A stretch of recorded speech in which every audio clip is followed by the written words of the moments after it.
Good morning, everyone. This is me, Archana. I hope you all doing very well. So, welcome to my channel UGC net and JRF, जहाँ पे हम UGC net JRF का preparation कराते हैं। साथ में मैं सेट के एग्जामिनेशन जितने हैं उनको भी मैं आपको अपडेट करती रहती हूँ, और असिस्टेंट प्रोफेसर की जितनी भी वैकेंसीज आई हैं उनसे रिलेटेड भी क्वेश्चंस हम सॉल्व करते हैं। सो बेसिकली जो इसमें मेरी क्लासेस होती है वो paper first and paper second दोनों पैरेलल क्लासेस चलते हैं, मंडे से लेकर के आपके सैटरडे तक। और जो संडे की क्लासेस होती है उसमें मैं मैराथन रखती हूँ आपके लिए। और इसमें पेपर के टाइमली भी मैंने यहाँ पे आपको मेंशन कर दिया है। So as you can see, जो पेपर फर्स्ट है उसकी जो टाइमिंग है वो इवनिंग में होती है। बेसिकली इसकी क्लासेस मैं इवनिंग में आपको प्रोवाइड कराती हूँ, जो मंडे से लेकर के सैटरडे तक आपको देखेंगी यूट्यूब चैनल पे। आप यहाँ से यूजीसी नेट बाय अर्चना मैम करके आप चैनल को ज्वाइन भी कर सकते हैं। जो भी आपके क्लासेस होते हैं वो बाइलिंगुअल होते हैं, यानी हिंदी इंग्लिश दोनों में मैं क्लासेस प्रोवाइड करती हूँ। और जो पेपर सेकंड की क्लास होती है उसे मैं लेती हूँ मॉर्निंग में, यानी 11:30 AM में आपके ये क्लासेस जाते हैं। और ये भी क्लासेस आपके सैटरडे यानी मंडे से लेकर के सैटरडे तक चलता है, और यूट्यूब चैनल पे ये चलता है। ये भी क्लास मैं बाइलिंगुअल ही लेती हूँ, यानी इस पे जो भी आपकी कंटेंट होंगे वो मैं आपको हिंदी इंग्लिश दोनों में प्रोवाइड करती हूँ। साथ ही साथ पीवाईक्यूज एंड थियरी, जितने भी पीवाईक्यूज हैं उनसे रिलेटेड मैं डिटेल में थियरी और एक्सप्लेन करती हूँ आपको एक एक टर्म एंड एक एक टॉपिक को। साथ ही साथ मैं ये भी बताना चाहती हूँ कि जो भी मेरे क्लासेस अभी जा रहे हैं वो रिकॉर्डेड फॉर्म में जाते हैं।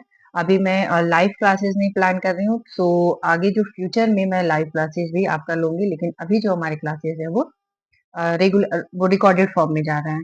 सो आप सेशन को करिएगा subscribe, like, share and comment.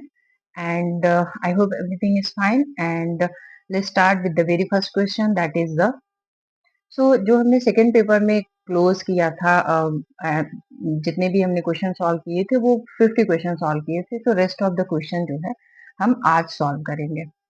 Question given है आपका, educational psychology is the systematic study of educational growth and development. This definition was given by home. किसके द्वारा ये डिफिनेशन यानी परिभाषा दिया गया है? ऑप्शन गिवन है आपके, जूड, ट्रू, स्टीफन एवं मन। इसमें जो आपका ऑप्शन करेक्ट होगा that is the Stephen. Stephen ने शिक्षा, मनोविज्ञान एवं शैक्षिक अभिवृत्ति एवं विकास के क्रमबद्ध का अध्ययन किया था, और उन्होंने इसकी परिभाषा दी हुई थी। नेक्स्ट क्वेश्चन है, work simplification by change in hand and body motion can be achieved by the following. किसके द्वारा हाथ और शरीर की गति में परिवर्तन को कम किया जा सकता है? ऑप्शन गिवन है आपके, कार्य के क्रम में सुधार करके, यानी जो भी आप वर्क कर रहे हैं उसमें इम्प्रूव करते हैं उसके सीक्वेंस को। सीक्वेंस यदि प्रॉपर तरीके से अरेंज है तो जो भी आप वर्क कर रहे हैं उसमें मूवमेंट कम होता है, जिससे फटीगनेस एंड बोरपन आपको कम देखने के लिए मिलता है। नेक्स्ट है उत्पाद बदलना, यानी जो भी प्रोडक्ट है उनमें चेंजेस ला करके। उपकरण है, यानी जितने भी आप इक्विपमेंट यूज कर रहे हैं उनमें चेंज ला करके, या फिर भंडारण स्थान में बदलाव को ला करके। इसमें जो आपका ऑप्शन करेक्ट होगा दैट इज द कार्यक्रम में सुधार ला करके, यानी improving the sequence of work. यानी जो भी आप वर्क कर रहे हैं उसके जो सीक्वेंस है इनको उसको आप इम्प्रूव कर सकते हैं, यानी सिक्वेंसली यदि कार्य को आप कर रहे हैं जो हैंड और शरीर में जितनी भी शारीरिक जो गतिविधियां हैं, यानी जो अननेसेसरी मोमेंट है उनको आप स्किप कर सकते हैं और डिलीट कर सकते हैं, जिससे आपके वर्क में इम्प्रूवमेंट देखने के लिए मिलेगा, और वर्क जो है अर्लियर और जल्दी खत्म हो जाएगा। नेक्स्ट क्वेश्चन गिवन है, which of the following is the quality of teaching ads. Hindi में भी आपके लिए रीड कर देती हूँ। निम्नलिखित में से कौन सा एक शिक्षण सहायक सामग्री का गुण है? इसमें से कौन सा ऐसा है जो शिक्षण सहायक सामग्री का गुण है? ऑप्शन गिवन है, उपयुक्तता, अस्पष्टता, अप्रासंगिकता एवं अरुचिकर। इसमें जो आपका ऑप्शन करेक्ट होगा दैट इज द जो उपयुक्त हो, यानी जो अप्रोप्रिएट हो, वो हमारे शिक्षण सहायक सामग्री के गुण होते हैं। अस्पष्टता तो वैसे भी नहीं होगा, अप्रासंगिक भी नहीं होगा, अरुचि का भी कोई रिलेशन इससे नहीं है। नेक्स्ट क्वेश्चन गिवन है, the place where Patola originated is. Patola की उत्पत्ति निम्नलिखित किस स्थान पे हुई है? करनाल, ग्वालियर, पाटन यानी पटना एंड कश्मीर। इसमें जो आपका ऑप्शन करेक्ट होगा दैट इज द पटना, यानी आपका इसमें आ जाएगा हमारा पाटन, यानी जो पटोला की उत्पत्ति है बेसिकली यहाँ से हुई है। Next question is the goal that are step taken and are decision made to achieve higher goal are वह लक्ष्य जो विभिन्न चरणों और निर्णयों के रूप में किसी उच्चतर, ध्यान दीजिएगा, उच्चतर लक्ष्य को प्राप्त करने के लिए उठाए जाते हैं वो कैसे होते हैं। लॉन्ग टर्म गोल होते हैं, शॉर्ट टर्म होते हैं, मीन्स एंड गोल होते हैं या फिर इंटरमीडिएट गोल्स होते हैं। सो इसमें जो भी उच्चतर लक्ष्य होते हैं वो लंबे समय के लिए निर्धारित किए जाते हैं, यानी ये जो लक्ष्य निर्धारित किए जाते हैं लंबी अवधि के लिए प्लान किए जाते हैं। नेक्स्ट क्वेश्चन गिवन है the characteristics of balance diet are, यानी जो बैलेंस डाइट होता है, संतुलित आहार होता है, उसकी क्या विशेषता होनी चाहिए। इनमें विभिन्न प्रकार के खाद्य पदार्थ की मात्रा, पर्याप्त मात्रा होती है। ये एक व्यक्ति की पोषण संबंधी आवश्यकताओं पर निर्धारित है। यह आरडीए पर आधारित जो आईसीएमआर द्वारा दिया गया है या फिर सही, सभी विकल्प सही है, यानी all option are the correct. इसमें जो आपका ऑप्शन करेक्ट होगा, ये सभी ऑप्शन हमारे करेक्ट है, क्योंकि जब भी एक संतुलित मील बनाया जाता है या बैलेंस डाइट प्रिपेयर की जाती है, तो उसमें ये कोशिश की जाती है कि सारे जितने भी फूड पदार्थ है उनको इंक्लूड किया जाए और साथ साथ में जितने कलर फ्रूट्स हैं या कलर वेजिटेबल्स हैं उनको भी ऐड किया जाए। यस, एंड साथ ही साथ एक व्यक्ति की पोषण संबंधी आवश्यकताओं, जरूरी नहीं है कि सभी जो भी पर्सन है उनकी एक तरीके की डाइट हो। आपने देखा होगा कि जो स्पोर्ट्स पर्सन है, जो नॉर्मल मॉडरेट वुमेन है या फिर जो कम कार्यकर्ता वुमेन है, उनके खान पान में उनके जो और शारीरिक शरीर को नीड है भोजन की वो अलग होती है, और जो हाई लेवल यानी जो अधिक कार्य करने वाली महिला है उनके लिए अलग तैयार किया जाता है मील। आरडीए के अनुसार एवं जो है आईसीएमआर द्वारा तैयार किया जाना चाहिए, इसको भी ध्यान में रखते हुए तैयार किया जाना चाहिए। सो जो आपका ऑप्शन करेक्ट होगा that is all option are the correct, यानी जितने भी ऑप्शन इसमें गिवन है सब क्या है, करेक्ट है। When a product is dipped in boiled water for 2 or 3 minutes, remember this, 2 or 3 minutes, and then dipped in cold water, what is the method called? जब किसी उत्पाद पदार्थ को 2 से 3 मिनट तक उबालते हैं यानी बॉईल करते हैं और फिर ठंडे पानी में डुबो देते हैं, तो इस विधि को बेसिकली क्या किया जाता है। ऑप्शन गिवन है फ्रीजिंग, बॉइलिंग, पॉस्चराइजिंग एवं ब्लांचिंग।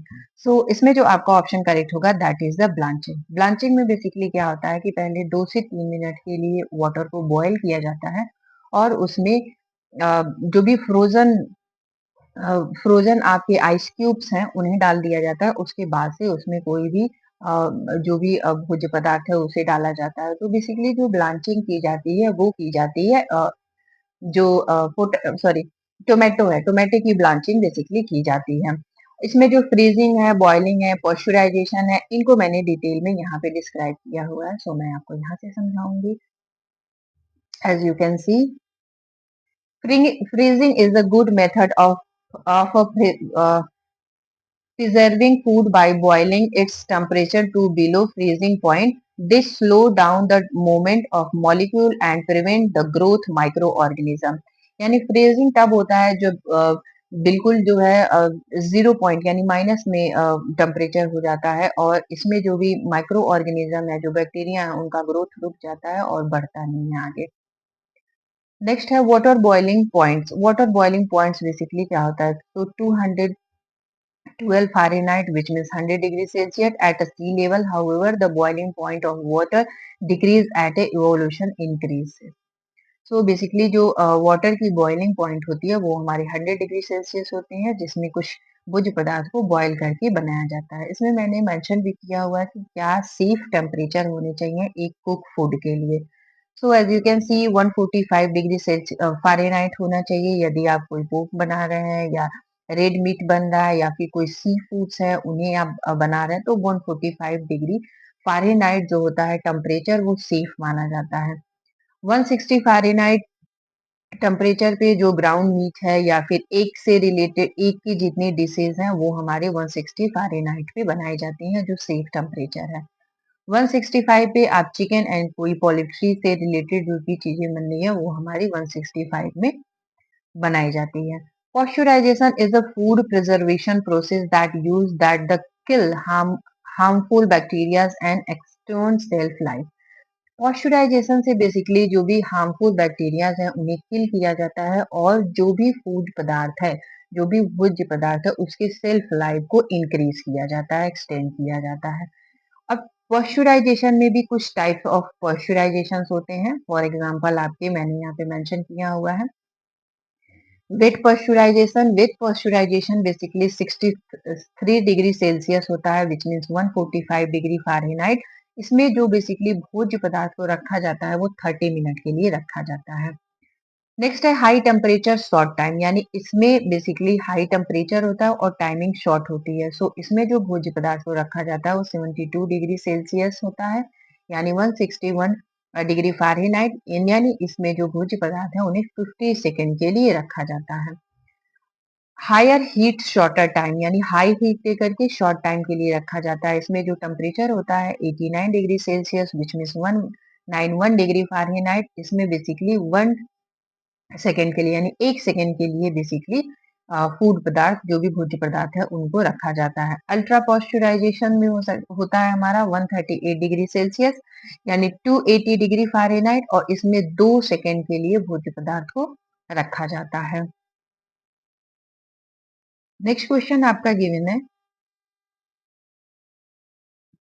फ्रिक्शन अवरोधन को निष्क्रिय करने के लिए ऑटोक्लेविंग करनी चाहिए। किसकी क्लेविंग करनी चाहिए? ऑटोक्लेविंग एट कितना होना चाहिए? 120 फॉर 60 मिनट होना चाहिए या फिर 150 डिग्री से आपका 30 मिनट होना चाहिए, 120 फॉर 15 से 30 मिनट्स एवं 120 से आपके 40 मिनट्स होना चाहिए।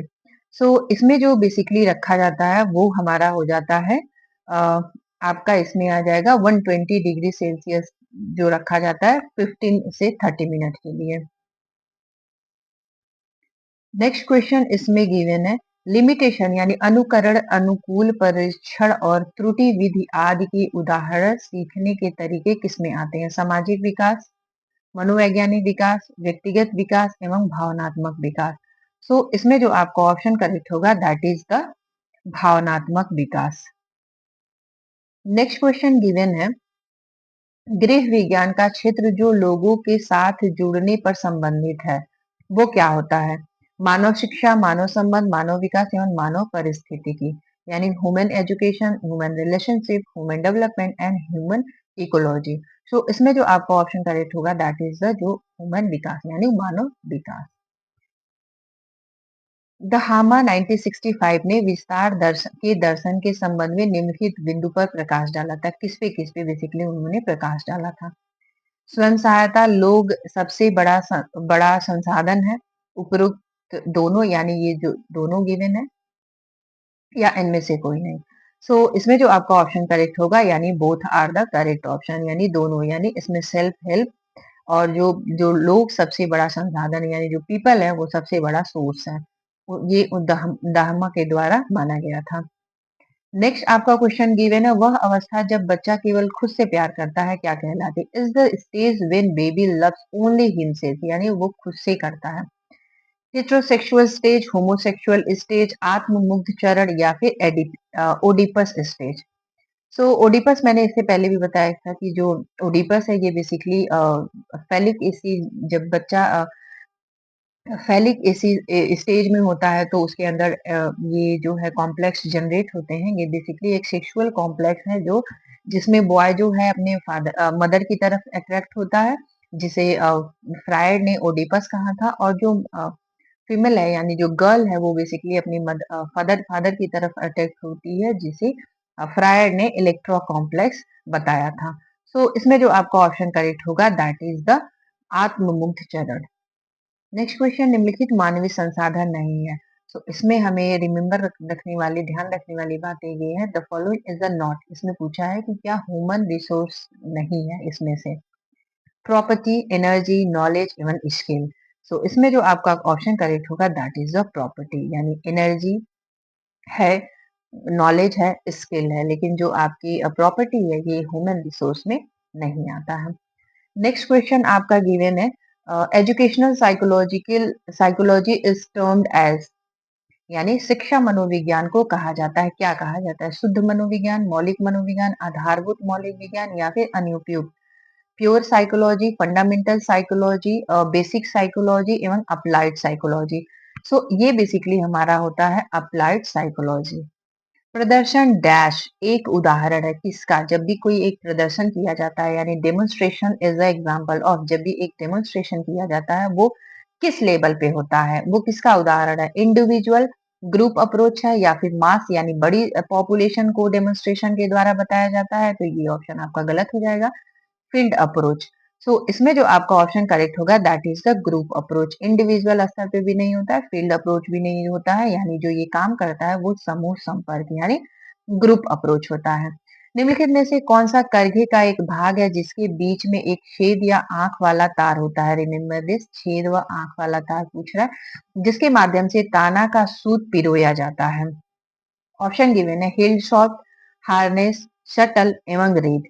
तो इसमें जो आपका ऑप्शन करेक्ट होगा वो होगा हमारा हेड सॉफ्ट, यानी जो हेड सॉफ्ट होता है वो। अ, साथ ही साथ मैंने ये सटल जो इसमें ऑप्शन गिवन है, सटल से मैंने एक शॉर्ट वीडियो बनाया है। जो सटल लेस जो सटल्स होते हैं वो कौन कौन से हैं, और जो शटल्स होते हैं जिनमें शटल्स होते हैं, ऐसे शटल्स जिनमें शटल्स लगे होते हैं वो कौन कौन से होते हैं, इनको मैंने शॉर्ट वीडियो में समझाया है विद की पॉइंट। सो यदि आपने नहीं देखा है तो आप वहां से जाकर के शटल को कंप्लीट देख भी सकते हैं। नेक्स्ट क्वेश्चन गिवन है, मानव विकास का अध्ययन निम्नलिखित में से संबंधित है। The study of human development deals with, जो ह्यूमन डेवलपमेंट है वो बेसिकली किससे डील करता है? ऑप्शन गिवन है physical, psychological and social development of an individual, problem and need of a individual, family relations एवं ऑल ऑफ द एवं। तो इसमें जो आपका ऑप्शन करेक्ट होगा वो होगा, हमारे सारे ऑप्शन करेक्ट होंगे, यानी option first, second, third and fourth. यानी जो ह्यूमन डेवलपमेंट है वो basically physical, psychological, social development सब पे वर्क करता है, प्रॉब्लम एवं नीड को ध्यान में रखते हुए करता है, और फैमिली रिलेशनशिप पे भी बात करता है, यानी इस पे भी वो अध्ययन किया जाता है। Next question is, an individual quality of value combining courage and patience is known as, यानी साहस और धैर्य के संयोजन के मूल मूल्य का एक व्यक्तिगत गुण क्या कहलाता है? मैनेजमेंट, अंडरस्टैंडिंग, जजमेंट या फिर हमारी दृढ़ता। दृढ़ता। तो इसमें जो आपका ऑप्शन करेक्ट होगा दैट इज द दृढ़ता, यानी आपके फोर्थ नंबर ऑप्शन करेक्ट हो जाएंगे। नेक्स्ट क्वेश्चन गिवन है, विभिन्न कमरों के लिए फर्नीचर का चयन निम्नलिखित आधार पे करना चाहिए। उपयोग के लिए उपयुक्त हो, कारीगर की गुणवत्ता के आधार पे, ये तो नहीं होगा, निर्माण एवं परिचर्या के आधार पे या फिर अनुकरण के आधार पे। तो हमेशा ये ध्यान देना चाहिए कि जो अनुकरण यानी जिस जैसा मकान है उसके अनुसार ही वहाँ पे फर्नीचर सेट किए जाएं। यदि आपका जो मकान है यानी जो रूम है वो यदि बहुत छोटा है, यानी उसका जो साइज है वो छोटा है, तो आप उसमें बड़े फर्नीचर यदि यूज करते हैं, बड़े फर्नीचर को अरेंज करते हैं एक सिक्वेंसली फॉर्म में, एक फॉर्मल फॉर्म में, तो आपके जो जो रूम है उस वो उसका देखने में वो बड़ा लगता है, यानी जो रूम है उसकी साइज देखने में बड़ी लगती है। नेक्स्ट क्वेश्चन गिवन है आपका, what is the primary source of blanching for food? Primary source क्या है? भोजन को ब्लांच करने का प्राथमिक कारण क्या होता है? भोजन को साफ करने के लिए, या भोजन में एंजाइमों को, जो एंजाइम जितने हैं उन्हें निष्क्रिय करने के लिए, या फिर भोजन को पूर्णतः पकाने के लिए? तो ये आपका गलत हो जाएगा, भोजन में जो सूक्ष्म जीव हैं उन्हें मारने के लिए। तो पहले जो भोजन के जो प्राथमिक कारण होता है वो ये होता है कि जितने भी उसमें एंजाइम है वो निष्क्रिय हो जाएं, यानी जितने भी उसमें एंजाइम है वो इनएक्टिव हो जाएं। भोजन को साफ करना भी नहीं होता है, इसे आप बेसिकली वाटर, कोल्ड वाटर से भी साफ कर सकते हैं। तो जो प्राइमरी हमारा फंक्शन होता है एक भोजन को ब्लांचिंग करने के लिए वो यही होता है कि जितने भी एंजाइम है उन्हें निष्क्रिय किया जा सके। अभ्रक व काच डैश के उदाहरण है, खनिज रेशे यानी मिनरल फाइबर, या फिर पुनर्उत्पादित रेशे, या फिर आर्टिफिशियल फाइबर, या मेटल फाइबर यानी धात्विक फाइबर। सो ये हमारे आ जाते हैं मिनरल फाइबर। मनोविज्ञान का गेस्टॉल्स स्कूल किसके द्वारा प्रतिपादित किया गया था? हर्बर्ट स्पेंसर, मैक्स के द्वारा, कार्ल जूंग के द्वारा, या गैनी के द्वारा? सो इसमें आपके ऑप्शन करेक्ट हो जाएंगे, मैक्स के द्वारा ये स्टार्ट किया गया था। अत्यधिक प्रतिभावान बालकों के डैश होते हैं, यानी हाईली गिफ्टेड चिल्ड्रन हैव, उसके बेसिकली जो हाईली गिफ्टेड चिल्ड्रन होते हैं उनके आईक्यू कितने होते हैं। आईक्यू गिवन है आपका 140 से अबव होता है, 100 से 100 होता है, या फिर 80 से 100 होता है, या उपरोक्त में से कोई नहीं। सो इसमें जो आपका ऑप्शन करेक्ट होगा वो हमारा हो जाता है कि जो भी हाईली गिफ्टेड चिल्ड्रन होते हैं उनके जो आईक्यू होते हैं वह 140 से अबव होते हैं। इसमें आईक्यू बेस्ड क्वेश्चन भी इससे पहले मैंने जो प्रीवियस जो सेशन मैंने लिया था उसमें मैंने बहुत अच्छे तरीके से समझाया है कि जो मूड बच्चे आते हैं या फिर जिनकी बुद्धि लब्ध कम होती है वो उनकी कितने में उनका आईक्यू लेवल होता है, और जो हाईली गिफ्टेड या गिफ्टेड चिल्ड्रन है उनका आईक्यू लेवल कितना होता है। सो आपने वीडियो नहीं देखा है तो go and watch the video. छोटे तंतुओं के हटाने और बाकी को करीने से समांतर रखने की प्रक्रिया क्या कहलाती है, यानी कार्डिंग, ओपनिंग, कॉम्बिंग एवं ड्राइंग। सो ड्राइंग बेसिकली कोई वर्ड्स इसमें नहीं होता है, ड्राइंग नहीं किया जाता है। कॉम्बिंग में बेसिकली जो होता है जितने भी वस्त्र यानी जो फाइबर्स हैं वो बेसिकली एक गुच्छे के फॉर्म में होते हैं, यानी उन्हें समांतर किया जाता है। तो एक समांतर करने के लिए बड़े जो तंतु होते हैं, बड़े जो फाइबर्स होते हैं उन्हें अलग किया जाता है, और छोटे फाइबर्स को अलग किया जाता है, वो किया जाता है कॉम्बिंग के द्वारा। ओपनिंग बेसिकली की जाती है जब कॉटन का जब वो पॉड होता है, यानी कॉटन जब इनिशियल स्टेज में आता है तो उसमें ओपनिंग की जाती है, यानी उसमें जितनी भी गांठें होती हैं उनके खोल करके उसमें से कॉटन निकाला जाता है। कार्डिंग के द्वारा वस्त्र में चमक लाई जाती है, शाइनिंग ला जाती है, वस्त्र सॉफ्ट हो जाते हैं और साथ ही साथ उसमें समांतर हो जाते हैं, यानी जो वस्त्र हैं वो समानता दिखाई देती है उनमें। Which of the following nutrient is needed for normal vision and immunity, यानी प्रतिरोधक के लिए यानी समान दृष्टि के लिए आवश्यक है। ऑप्शन गिवन है vitamin C, iodine, vitamin A एवं प्रोटीन। सो आपका ऑप्शन करेक्ट होगा, that is the vitamin A. इसका मैंने अभी कल ही एक सेशन लिया जिसमें मैंने आपको बहुत डिटेल में विटामिन ए की डिजीज और उससे और कौन कौन सी डिजीज होती हैं, जेरोपैथिलीमिया क्या होता है, आपके केरेटोमलेशिया क्या है, बिटोस्पॉस क्या है, नाइटल ब्लाइंडनेस क्या है, उसको मैंने डिटेल में समझाया हुआ है। तो आप वहां से भी देख सकते हैं। विटामिन सी बेसिकली जो है इसे टीथ से रिलेटेड यानी माउथ से रिलेटेड प्रॉब्लम इसमें होती है। आयोडीन से आप सभी को पता है कि आयोडीन से बेसिकली नीरा रोग होता है, यानी ग्वाइटर रोग होता है। और प्रोटीन बॉडी बिल्डिंग का काम करता है, यानी ऊतक जितने भी ऊतक है उनके टूट फूट की मरम्मत के लिए ऊतक बिल्डिंग में काम करता है। नेक्स्ट आपका ऑप्शन गिवन है, एक खाने का विकार जिसमें एक व्यक्ति बहुत अधिक भोजन खाता है और फिर स्व प्रेरित उल्टी व रेचक द्वारा शुद्धिकरण करता है, उसे कहा जाता है भुखमरी, एनोरेक्सिया नोवसा, मरासमस। तो मरासमस जो बेसिकली रोग होता है ये सूखा रोग होता है, और बुल्मिया नर्वसा। सो इसमें जो आपका ऑप्शन करेक्ट होगा दैट इज द बुल्मिया नर्वसा। ये बेसिकली जो यंगस्टर हैं, जो युवा हैं, उनके अंदर ये एक ईटिंग डिसऑर्डर है। वो ये मानते हैं कि यदि मैंने अधिक मात्रा में भोजन ग्रहण कर लिया है तो जो वेट है वो गेन हो जाएगा। इस वजह से वो खाना खाने के बाद उसे जो है स्वतः उल्टी कर देते हैं किसी मेडिसिन के माध्यम से या फिंगर को यूज करके ये जो है वॉमिटिंग कर देते हैं।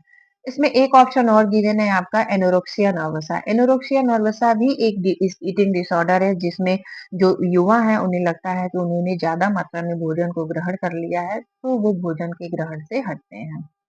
किशोरावस्था की विशेषता निम्नलिखित में से क्या है। सो जब भी ये चाइल्ड एवं डेवलपमेंट के टॉपिक से यूजीसी नेट में क्वेश्चन पूछा जाता है तो इस तरीके से, यानी जो एडोलेसेंस है उस पे क्वेश्चन बहुत बनते हैं। तो आप इसको अच्छी तरीके से प्रिपेयर करके जाएं। ऑप्शन गिवन है, यह संवेगात्मक उथल पुथल की अवस्था है। इस अवस्था के दौरान यौन विकास होता है, यानी जितने भी सेक्सुअल डेवलपमेंट होते हैं। यह अपनी पहचान खोजने की अवस्था है, and all of the above.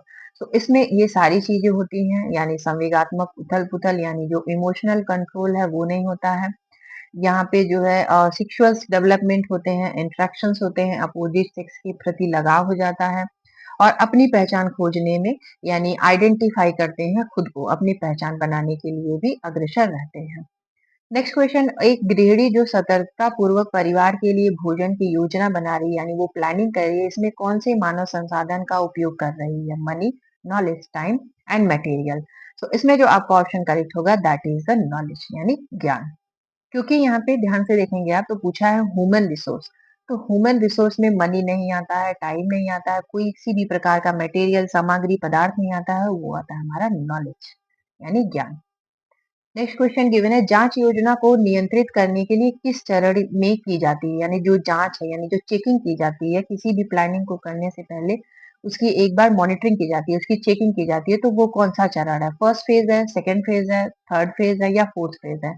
सो इसमें जो आपका ऑप्शन करेक्ट होगा that is the second phase. Why second phase? क्योंकि पहले हम किसी भी वर्क को करने से पहले उसकी पूरी प्लानिंग कर लेते हैं, प्लानिंग करने के बाद उसको हम अप्लाई करते हैं एंड देन हम उसे चेक करते हैं।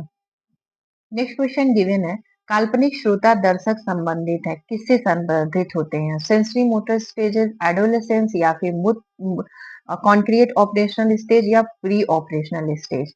सो इसमें जो आपका ऑप्शन करेक्ट होगा दैट इज द एडोलेसेंस, क्योंकि काल्पनिक चीजों में खोना या फिर कल्पना में इमेजिनरी जो है चीजों में खोए रहना, ये बेसिकली एडोलेसेंस होते हैं, यानी जो युवा है उनके मध्य ये चीज देखने के लिए आती है।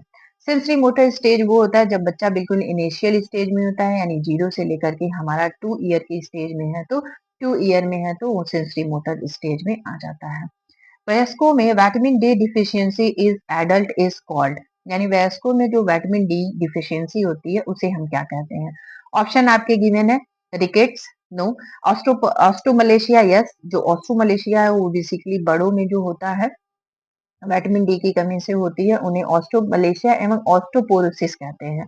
इसमें जो रिकेट्स आपका जो रोग दिया हुआ है ये बेसिकली बच्चों में होता है, स्कर्वी रोग एंड बेरी-बेरी। सो मैंने अभी तो इससे पहले जो सेशन लिया था उसमें मैंने बताया था कि बेरी-बेरी एक सूखा रोग है जिसमें wait very-very and dry very-very होती है। जो वेट वेरी-वेरी होती है वो बेसिकली कार्डियोवास्कुलर को यानी जो सिब जो हार्ट से रिलेटेड प्रॉब्लम पे बेसिकली उस वो जो है इफेक्ट करती है, और जो वेट वेरी सॉरी ड्राई वेरी वेरी है वो हमारे नर्वस सिस्टम को इफेक्ट करती है।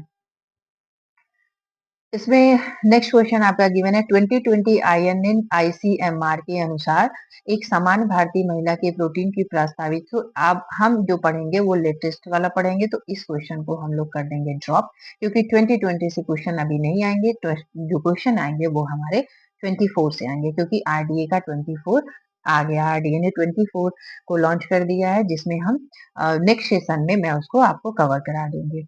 नेक्स्ट क्वेश्चन दिया बच्चों में प्यार और सुरक्षा की कमी का क्या परिणाम हो जाता है, यानी lack of love and security among children result, यानी किसी भी जो बच्चा है उसके अंदर यदि फैमिली की तरफ से या माता पिता की तरफ से प्यार में कमी हो जाती है या फिर उसके देख रेख में या सुरक्षा में कमी हो जाती है, तो वो क्या होता है? इनिशियल स्टेज की बात कर रहा है।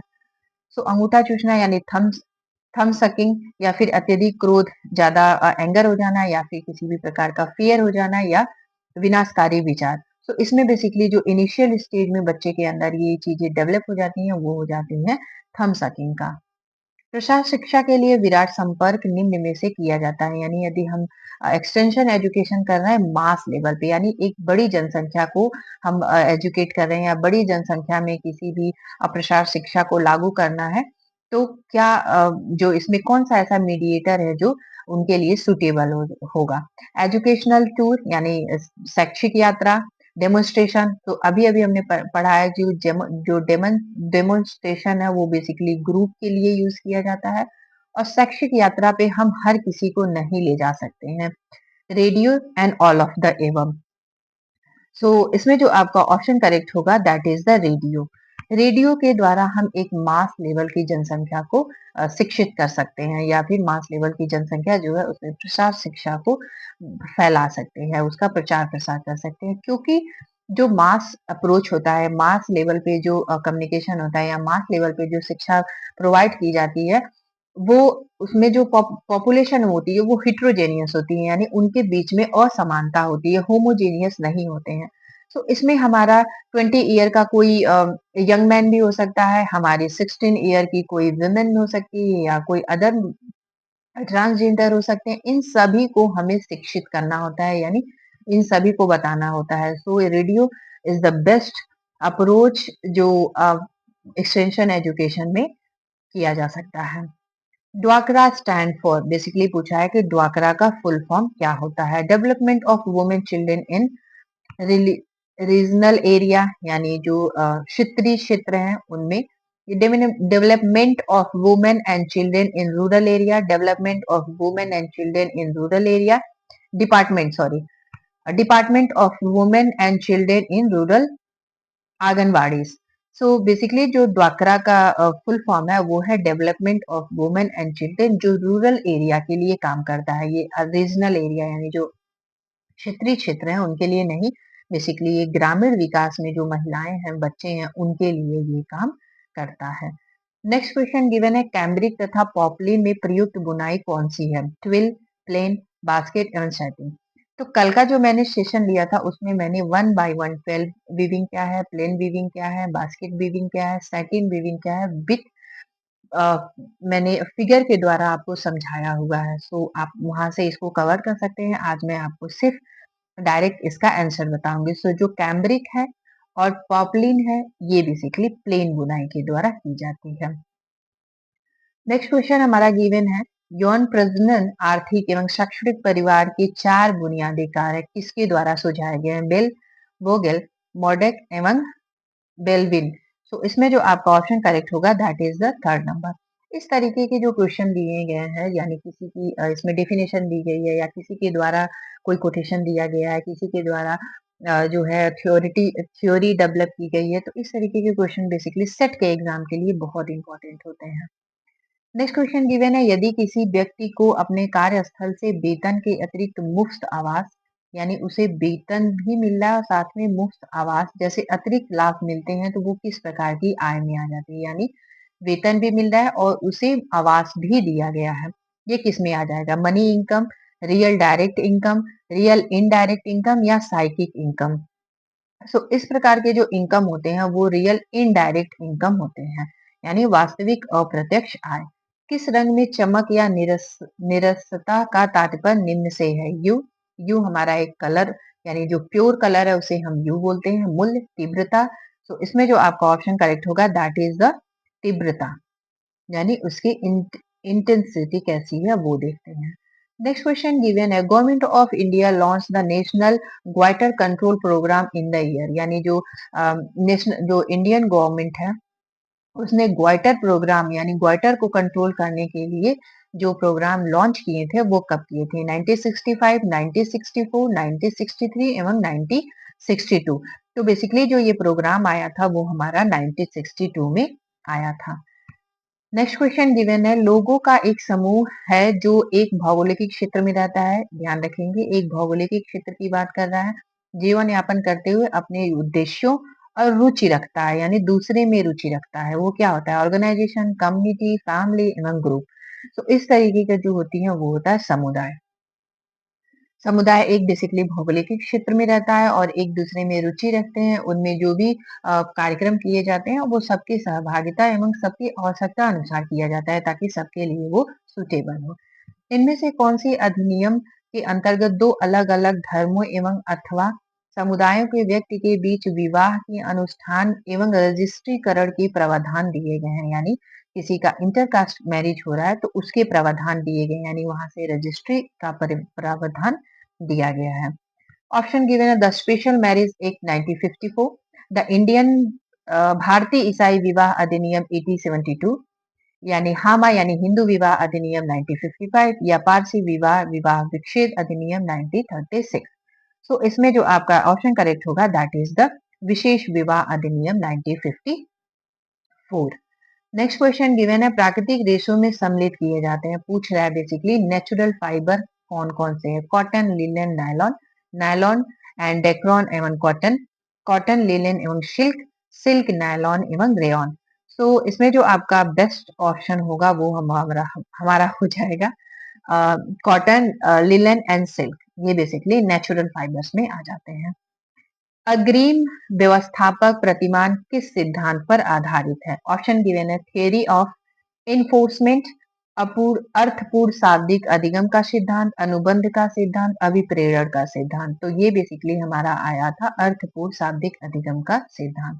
निम्नलिखित में से पौधे से लिनन कौन सा ऐसा पौधा है जिससे लिनन प्राप्त होता है? यानी कॉटन, ये आपका बिल्कुल नहीं होगा। सूत, शहतूत, तो ये जो मलबरी के पौधे होते हैं इस पे बेसिकली सिल्क का जो बॉम्बेक्स बोरी नाम का एक कीड़ा होता है वो शहतूत की पत्तियों को खाता है और जिससे इस सिल्क का निर्माण होता है। तो ये भी ऑप्शन में नहीं आ जाएगा।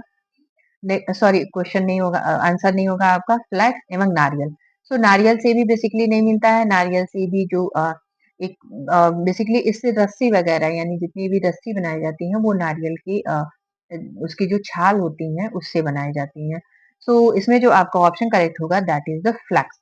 फ्लैक्स के पौधे से लिलन को प्राप्त किया जाता है। आईसीएआर यानी आईसीएआर का फुल फॉर्म बताना है। ICAR stand for Indian counselling for American research, नहीं। Indian cooperative of agriculture research, ये भी आपका ऑप्शन हो जाएगा गलत। Indian counselling for agriculture research, yes it is the right answer. Indian counselling of agriculture research जो आईसीएआर का full form है। और Indian counselling of agriculture relief ऐसा कोई इसका फुल फॉर्म नहीं है। डैश को एक विशेष समय में लोगों के बड़े समूह द्वारा स्वीकार की गई शैली के रूप में परिभाषित किया। फैशन, ट्रेंड, अपीयल एवं फैड। फैड होता है जो बिल्कुल कुछ समय के लिए होता है, कुछ समय बाद जो है उसका अम, जो है वो फैशन खत्म हो जाता है कुछ समय के लिए।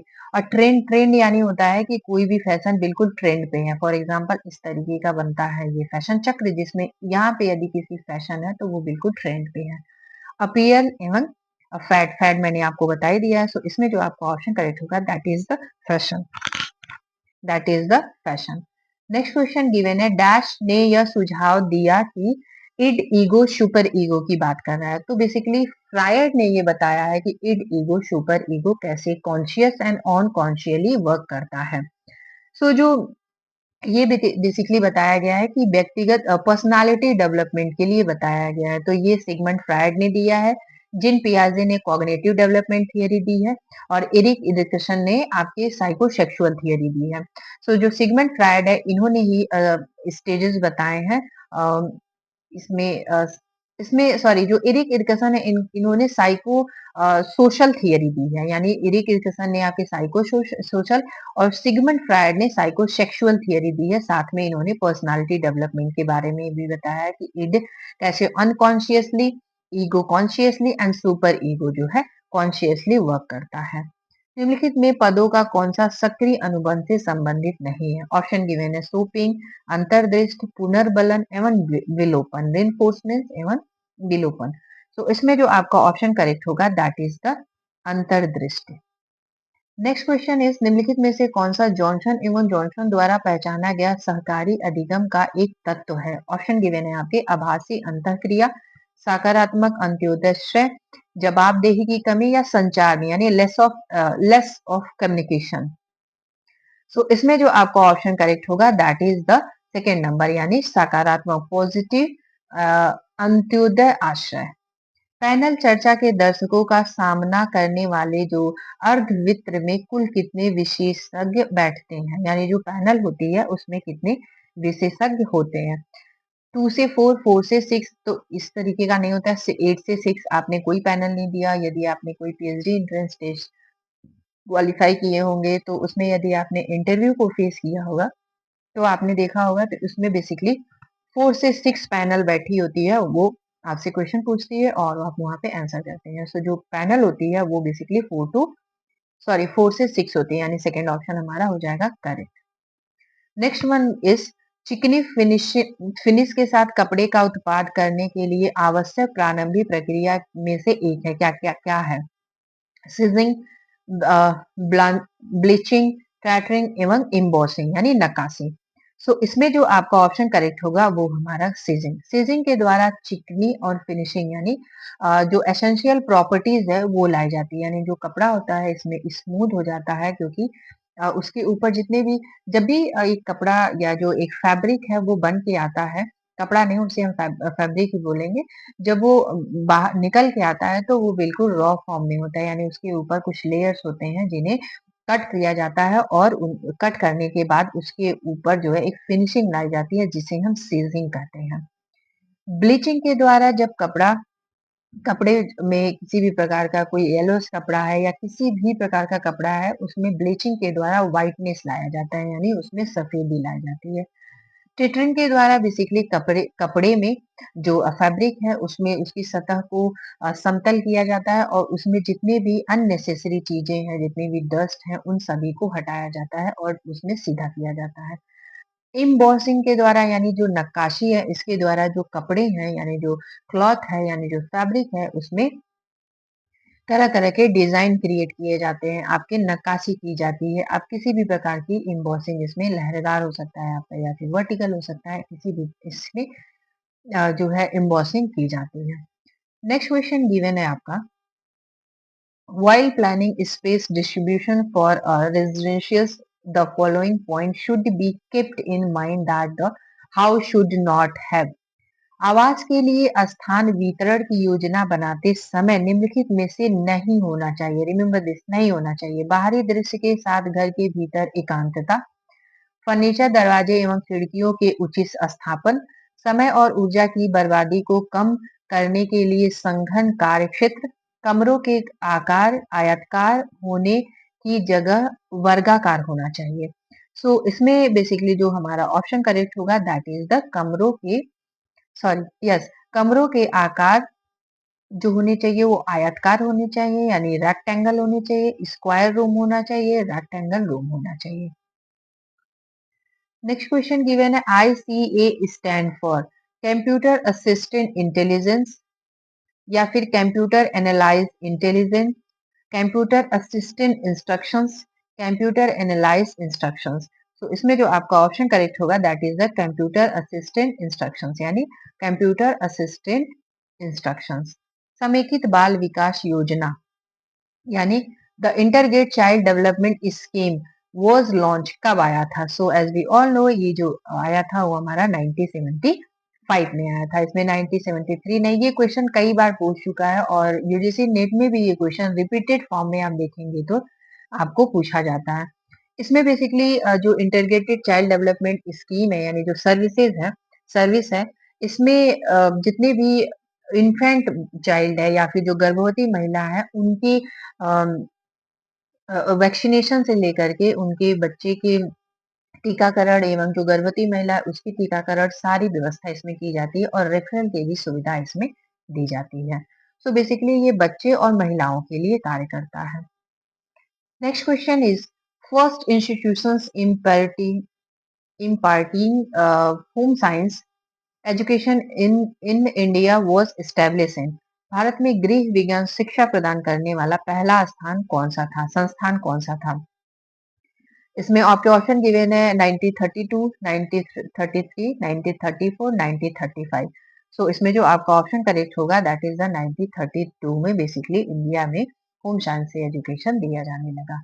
Patriarchal family are those families where, यानी जो पितृत्मक परिवार वे परिवार हैं जहां माँ का अधिकार सर्वोच्च होता है। नहीं, क्योंकि पहले क्वेश्चन में पैट्रियार्कल यानी पितृत्मक सत्ता परिवार। अच्छा, ये हम जान ले कि patriarchal family and matriarchal family basically क्या होती है। तो जो पैट्रियार्कल फैमिली होती है वो ये फैमिली होती है जिसमें पिता का सर्वोच्च स्थान होता है, यानी पिता के द्वारा जो भी नियम कानून फैमिली में बनाए जाते हैं, जो भी इम्प्लीमेंट किया जाता है, वो पिता के द्वारा सारे निर्णय लिए जाते हैं जो पूरे परिवार के लिए मान्य होता है।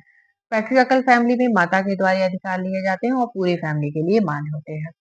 माँ का अधिकार सर्वोच्च होता है, परिवार का वंश पिता के द्वारा होता है, परिवार की मुखिया माता और पिता दोनों होते हैं। तो ये ऑप्शन हो जाएगा आपका गलत, इसमें जो है परिवार का वंश पिता के द्वारा होता है। फोर्थ ऑप्शन का कोई रिलेशन इस क्वेश्चन से नहीं है। नेक्स्ट क्वेश्चन आपका गिवन है, एक निश्चित अवधि के लिए दी गई आय में खर्च करने और बचत करने की योजना क्या कहलाती है? बैलेंस शीट, व्यय विवरण, बजट या फिर इनकम स्टेटमेंट यानी आय विवरण। जो आपका ऑप्शन करेक्ट होगा that is the expenditure statement, यानी एक्सपेंडिचर स्टेटमेंट। अच्छी रोशनी के लिए आवश्यक लुमेन की संख्या की गणना कीजिए। ऑप्शन इसमें गिवन है आपका, कमरे का क्षेत्रफल वर्ग फुट प्लस लुमेन की आवश्यकता प्रति वर्ग फुट, कमरे का क्षेत्रफल वर्ग फुट इज इक्वल टू आपके लुमेन आवश्यकता प्रति, सॉरी गुणे लुमेन आवश्यकता प्रति वर्ग फुट या फिर कमरे का क्षेत्रफल वर्ग foot is equal to lumen आवश्यकता प्रति वर्ग फुट या कमरे का क्षेत्र वर्ग फुट माइनस लुमेन की आवश्यकता यानी lumen requirement per square foot कितना होना चाहिए। सो इसमें जो आपका ऑप्शन करेक्ट होगा that is the second number यानी area of room square feet गुणे lumen requirement per square feet यानी हमारा जो सेकेंड ऑप्शन होगा that is the correct answer. Next question is बीज ग्लेजर द्वारा विकसित सॉफ्टवेयर 300 से अधिक डिजाइन तत्वों की लाइब्रेरी के साथ डिजाइन विवरण की पिक्शनरी प्रस्तुत करता है। क्या करता है? स्पेन फॉर्चून या फिर मोडा आपकी मॉडेबिलिटी या ऑटो सी ए डी। सो इसमें जो आपका ऑप्शन करेक्ट होगा that is the first number यानी जो स्पेन फॉर्चून है ये हमारा सॉफ्टवेयर के लिए डिजाइन क्रिएट करता है। उद्यमिता बेसिकली ये पूछा है एंटरप्रेन्योरशिप से। Motivation for entrepreneurship development can be based on किस पे उद्यमिता का जो है विकसित होता है प्रेरणा निम्न में से कौन सी है? क्रिएटिविटी यानी रचनात्मकता, नई सोच यानी इनोवेशन की भावना, सफल महिला उद्यमी या फिर ऑल ऑफ द एबव। सो इसमें जो आपका ऑप्शन करेक्ट होगा that is the all of the above. निम्नलिखित में से कौन सा विटामिन ई कोशिका झिल्ली का प्रमुख वसा में घुलनशील ऑक्सीकरण रोधी है? विटामिन डी, ए, के एन ई। सो इसमें जो आपका ऑप्शन करेक्ट होगा दैट इज द ई यानी विटामिन ई जो है ये वसा में घुलनशील ऑक्सीरोधी है यानी ये। इसके अलावा विटामिन डी है जिससे रिकेट्स रोग होता है। साथ ही साथ का जो प्रौढ़ है उनमें ऑस्टो मलेशियन ऑस्टोपोरोसिस होता है। विटामिन ए से मैंने बताया है कि नाइट ब्लाइंडनेस एवं आई संबंधी सारे डिजीज होती हैं। ये बेसिकली रोल अदा करता है आपके रक्त के थक्का बनने में। रक्त के थक्का में बनने में विटामिन डी का फंक्शन होता है। आंखों का रंग चेहरे की विशेषताएं आदि आमतौर पर किस चीज से प्रभावित होती हैं? एनवायरमेंट या फिर वंशानुगत यानी हेरिडिटी या फिर मैचुरेशन डेवलपमेंट। सो ये बेसिकली होता है हमारा वंशानुगत यानी जैसे मदर फादर में जो भी आंखों या चेहरे की जो भी विशेषताएं हैं वो बेसिकली जो चिल्ड्रन है उनमें देखने के लिए यानी उनके जो बच्चे हैं उनमें देखने के लिए मिलती है। तो हमारे एनवायरनमेंट का कोई उसमें खास रोल नहीं होता है, मैचुरेशन नहीं होता है एंड डेवलपमेंट नहीं होता है। तो जो हमारे ऑप्शन करेक्ट होगा that is the heredity. Next question given है in dash direction development starts from head and progress toward feet यानी ये बेसिकली पूछ रहा है head to toward feet यानी head से लेकर के toward feet। ऑप्शन गिवन है आपके प्रॉक्सी मॉडल प्रॉक्सी मोडिलिस्ट लंबर। ऑप्शन आपका लंबर नहीं होगा। स्पाइनल एक कॉर्ड होती है जिसका इससे कोई रिलेशन नहीं है या फिर सिफेलोकार्डल। सो इसमें जो आपका ऑप्शन करेक्ट होगा दैट इज द सिफेलोकॉर्डल ऑप्शन आपका करेक्ट होगा जब हेड टू टो बात किया जाता है। हेड टू टो शरीर के विकास की बात की जाती है। निम्न में से कौन सा गृह विज्ञान का नाम है? होम इकोनॉमिक्स, डेमोस्टिक साइंस या फिर हाउस होल्ड आर्ट या फिर ऑल ऑफ द एबव। तो इसमें बेसिकली आ जाएगा ऑल ऑफ द एबव यानी जो भी होम साइंस के स्टूडेंट हैं या फिर होम साइंस है उसमें ये सारे ऑल जो है होम इकोनॉमिक्स, डेमोस्ट्रेट साइंस और हाउस होल्ड आर्ट ये सारे उसमें आ जाते हैं, वो सारे इसमें इंक्लूडेड होते हैं। नेक्स्ट क्वेश्चन गिवन है आपका वह स्तर जो रेखीय आयतन और द्रव्यमान मापन में आंका जाता है। Qualitative standard, flexible standard, quantitative standard या फिर सब्जेक्टिव स्टैंडर्ड यानी व्यक्तिपरक स्तर। सो ये बेसिकली हमारा आ जाता है क्वांटिटेटिव स्तर। वाई? क्योंकि पहले ही इसने पूछा है लाइन, वैल्यूम एवं मास मेजरमेंट। तो ये हमारा बेसिकली आ जाता है मात्रात्मक जिसमें नंबर के फॉर्म में डेटा मिलते हैं यानी नंबर होते हैं, और क्वालिटेटिव यानी गुणात्मक होता है जिसमें सब्जेक्टिविटी होती है। नेक्स्ट क्वेश्चन गिवन है triglycerol cholesterol asters asters phospholipid एवं एपोलाई प्रोटीन मिलकर ग्लोब्यूलस बनाते हैं, वह जाने जाते हैं किस नाम से? बाइल, जाइमोजेंस, काइम या फिर काइलोमाइक्रॉन्स। तो ये बेसिकली जो जाने जाते हैं वो हमारे आते हैं काइलोमैक्रॉन के नाम से। नेक्स्ट क्वेश्चन गिवन है आपका information that is combination of graphics यानी ग्राफ में हो, text, video, sound and animation is called. बहुआयामी, बहु कार्यक्रम, मल्टीमीडिया एवं बहु की प्रक्रिया। सो क्वेश्चन में ही पूछ दिया है जिसमें ग्राफ भी हो, टेक्स्ट भी हो, वीडियो भी हो, साउंड भी हो, आवाज भी हो, साथ साथ उसमें एनिमेशन भी हुआ हो। तो ये हमारा एक ही चीज में आता है, वो है मल्टीमीडिया। मल्टीमीडिया में बेसिकली सारी चीजों को, जितने भी मीडिया हैं उन सब को इंक्लूड कर दिया जाता है। ग्राफ, कोई भी वीडियो, कोई ध्वनि, किसी भी प्रकार का एनिमेशन, सबको जो है इंक्लूड किया जाता है। वैटमिन ए के नाम से और किसको जाना जाता है? Vitamin A is also called as a anti coagulatory vitamin, anti regulatory vitamin, anti steroid vitamin and all of the above. So ये बेसिकली जाना जाता है anti steroid vitamin. Period of fortunate over dash duration birth. Okay, so इसमें basically पूछ रहा है कि जो फॉर्चुनेट की अवधि होती है वो जन्म के किस पश्चात में होती है। सो 1 से 2 सप्ताह, ये आपका ऑप्शन नहीं होगा। 15 से 30 मिनट, 1 से 30 मिनट एवं 45 से 60 मिनट भी नहीं होता है, 1 से 10 मिनट भी नहीं होता है, और 15 से 30 मिनट होता है। इसी के दौरान यानी जो 15 से 30 मिनट होता है, इसी में बेसिकली जो है अपगार टेस्ट किया जाता है जो न्यूबॉर्न बेबी है। अपगार का फुल फॉर्म भी मैंने आपको इससे, जो मैंने पहले सेशन लिया उसमें कराया है, तो आपने ही यदि देखे हैं तो वहां से उसको अपगार के फुल फॉर्म विद डिटेल मैंने एक्सप्लेन किया हुआ है कि अपगार में कौन कौन सी प्राइमरी क्लिनिकल टेस्ट होते हैं जो न्यू बॉर्न बेबी में किए जाते हैं। सो जो फॉर्चुनेट कवर होता है, जो कवर ड्यूरेशन होता है, पीरियड का जो period of fortunate cover duration जो होता है वो कितना होता है हमारा? 15 से 30 मिनट्स होता है। नेक्स्ट क्वेश्चन गिवन है, psychological fatigue occur because of the following. अब यहाँ पे ध्यान देना है कि इसने पूछा है शारीरिक थकान यानी साइकोलॉजिकल फटीग क्या किसके कारण होता है? सो निरस्ता, लैक्टिक एसिड का जमा होना, निराशा, या फिर कौशल में कमी यानी लैक ऑफ स्किल। सो ये जो बेसिकली होता है वो हमारा आ जाता है लैक्टिक एसिड, यानी जो भी लैक्टिक एसिड की जमा होने की वजह से शारीरिक थकान जो है होता है। नेक्स्ट क्वेश्चन गिवन है आपका, परिधान के भागों को परस्पर और पूरे परिधान से संबंध डैश कहलाता है? क्या बैलेंस, प्रपोर्शन, समन्वय यानी हार्मनी होनी चाहिए, एकता होनी चाहिए, यानी इंथेसिस यानी प्रभाव होना चाहिए। सो इसमें जो आपका बेसिकली ऑप्शन करेक्ट होगा that is the proportion. Next question given है, दो या दो से अधिक रंगीन धागों को एक साथ ट्विस्ट करके तैयार किया धागा क्या कहलाता है? अब यहाँ पे ध्यान देंगे कि ये बेसिकली पूछा है जितनी भी नॉवेल्टी यान है उनके बारे में, क्योंकि दो या दो से अधिक रंगीन धागे हमारे नॉवेल्टी यान में ही आते हैं। उन्हें ट्विस्ट करके जो धागा बनाया जाता है वो धागा कौन सा होता है? ऑप्शन गिवन है, स्पाइरल धागा, स्लब, ग्रेडल, या फ्लॉक यान।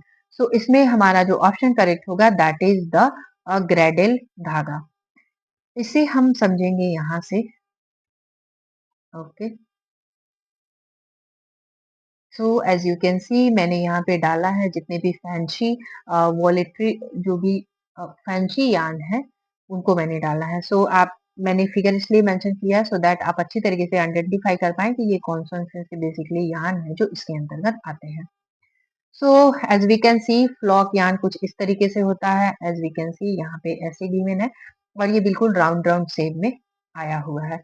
स्लव यान यहाँ से बिल्कुल स्ट्रेट आया है, साथ ही साथ इसके अंदर लस्चर भी है, और ये कुछ इस तरीके से, यानी कहीं पे आपको बहुत नैरो गिवन है और कहीं पे ये मोटा है, फिर मोटा है, अंदर फिर आपका पतला आया है। जो नवयान है वो बिल्कुल स्ट्रेट यहाँ से है, यानी बिल्कुल पतला है, और यहाँ पे इस तरीके से गुच्छी की तरह बनाया हुआ है, और यहाँ से फिर इसने बिल्कुल नॉर्मल फॉर्म लिया है। स्पाइरल जो है वो इस तरीके का बिल्कुल धागा आप देख रहे होंगे, फाइबर है, और उसके ऊपर से एक स्पाइरल, आपने स्पाइरल की कॉपी वगैरह भी देखा होगा कि साइड में स्पाइरल लगा होता है, उसमें पेजेस अटैच होते हैं, तो ये उसी तरीके से वर्क कर रहा है कि साइड साइड से एज वी कैन सी पतली पतली जो है ये ऊपर से एक लेयर धागा जो है उसको राउंड किया हुआ है। बाउल यान या फिर बाउंस याल भी इसे आप बोल सकते हैं, ये कुछ इस तरीके के होते हैं, एज वी कैन सी ये राउंड राउंड बीच में जो है इस तरीके की शेप को बनाते हैं, यानी पहले स्ट्रेट है, फिर राउंड है, फिर स्ट्रेट है, फिर राउंड करके आया है। शिनालेयान, शिनालेयान एज़ वी कैन सी यहाँ पे देख सकते हैं कि इसमें कुछ फुज्जीदार इस तरीके के धागे निकले हुए हैं। सो फिगर मैंने इसलिए मेंशन किया है कि आप इज़िली तरीके से आइडेंटिफ़ाई कर पाएँ कि कौन-कौन से यान हैं जो इसके अंतर्गत आते हैं।